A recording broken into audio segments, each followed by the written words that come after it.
Hell no. I wouldn't give them motherfuckers the sweat off my balls if they was dying of thirst.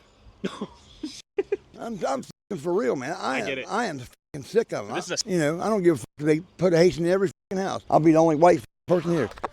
Twitter is saying that Haitians are kidnapping the neighbors' cats and eating them. Is that true or false? I gotta ask the hard questions here. Non.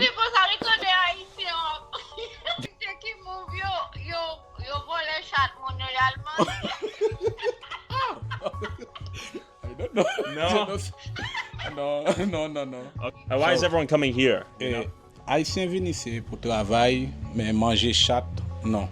Parce que non, pas manger chat, non, chat, non. Si nous besoin de viande, manger viande.